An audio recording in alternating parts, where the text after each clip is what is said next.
नाशिकमध्ये आता थोड्याच वेळात शिवसेना युबीटी आणि मनसेचा जन आक्रोश मोर्चा सुरू होणार आहे आणि या मोर्चामध्ये सहभागी होण्यासाठी हजारो शिवसैनिक आणि मनसैनिक नाशिकच्या भालेकर मैदानामध्ये आता पोहोचत आहेत। तर या मोर्चामध्ये विशेष लक्ष केंद्रित होत आहे ते एका बॅनरवर आणि संपूर्ण ठाकरे कुटुंब या बॅनरवर दिसतंय। तर या बॅनरच्या मध्यभागी बाळासाहेब ठाकरे, तर आजूबाजूला उद्धव ठाकरे, राज ठाकरे, आदित्य ठाकरे, अमित ठाकरे दिसतात आणि या निमित्तानं नाशिकमध्ये ठाकरे ब्रँडची चर्चा आता जोरदार सुरू झाली आहे। दरम्यान बीडी भालेकर मैदानावरून या संदर्भातला आढावा घेतला आमचे प्रतिनिधी सागर गायकवाड यांनी। उद्धव बाळासाहेब ठाकरेंचा शिवसेना आणि महाराष्ट्र नवनिर्माण सेनेचा विराट मोर्चा नाशिकमधून थोड्याच वेळात सुरू होणार आहे आणि या विराट मोर्चासाठी आता नागरिकांची आणि मोर्चेकरांची येण्यास सुरुवात झाल्याचं आपल्याला पाहायला मिळतं। या दृश्यांमध्ये जर बघितलं तर आता हा थोड्याच वेळात हा मोर्चा जो आहे तो नाशिकच्या बीडी भालेकर मैदानावरून जिल्हाधिकारी कार्यालयापर्यंत जाणार आहे।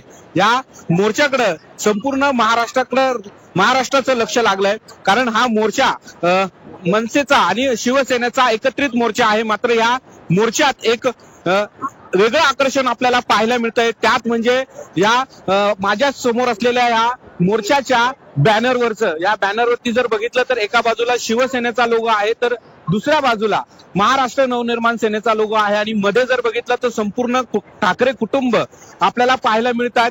मध्ये बाळासाहेब ठाकरे असतील, त्यांच्या आजूबाजूला उद्धव ठाकरे, त्यानंतर राज ठाकरे आणि त्याच्यात पुढची जी पिढी आहे जी आदित्य ठाकरे आणि अमित ठाकरेंची आपल्याला पाहायला मिळत आहे। आणि या मोर्चावर नाशिक ब्लॅकआउट संयुक्त जन आक्रोश मोर्चा अशाचं शीर्षक जे आहेत हे देण्यात आलेलं आहे। आणि या मोर्चामध्ये तब्बल 25,000पेक्षा मनसैनिक आणि शिवसैनिक या मोर्चात सहभागी होणार आहे। नाशिकच्या वेगवेगळ्या प्रश्नांवर, ज्यात खड्डे असतील, शेतकऱ्यांचे प्रश्न असतील आणि बहुचर्चित गाजलेला हनी ट्रॅपचा विषय असेल, तो या मोर्चांमध्ये सहभागी घेण्यात येणार आहे। त्याचबरोबर गेल्या 60 दिवसांपासून नाशिकच्या आदिवासी विकास भवन कार्यालयाबाहेर आदिवासी बांधवांचा, शिक्षकांचा मोर्चा जो आहे तो सुरू आहे। मात्र या आंदोलनामध्ये, या मोर्चामध्ये कुठल्याही प्रकारचा तोडगा जो आहे तो निघाला नाही आहे। हा मुद्दा देखील घेत हा जन आक्रोश मोर्चा जो आहे तो थोड्याच वेळात निघणार आहे। आणि या मोर्चामध्ये संजय राऊत जे आहेत शिवसेनेचे नेते, खासदार आणि त्याचबरोबर